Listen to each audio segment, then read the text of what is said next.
દ્વારકાના ખંભાળિયામાં પાથરણા અને લારી ધારકોનો વિરોધ યથાવત છે। દ્વારકાના પાથરણા અને લારી ધારકો દ્વારા આવેદનપત્ર આપવામાં આવ્યું। લારી ગલ્લા અને પાથરણાના નાના વેપારીઓ દ્વારા આવેદન પાઠવીને ન્યાયની માંગ કરાઈ।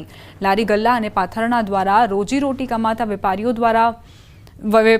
દ્વારકા પ્રાંત કચેરીએ પ્રતિક ઉપવાસ પર ઉતર્યા હોય આજે કલેક્ટર કચેરીએ આવેદન આપવા પહોંચ્યા હતા। તેઓની સાથે જિલ્લા કોંગ્રેસના પાલંબલિયા સહિતના આગેવાનો પણ જોડાયા હતા।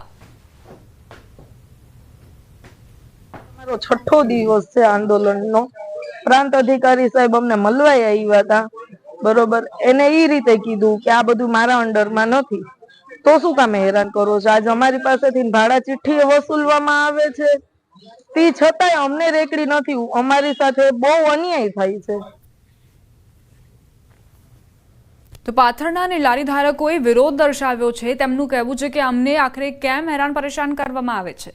પ્રાંત અધિકારીને આવેદનપત્ર આપીને તેમણે પોતાની રજૂઆત કરી અને સાથે જ તેમનું કહેવું છે કે જે અમારા હકનું છે તે અમારાથી કેમ છીનવવામાં આવી રહ્યું છે।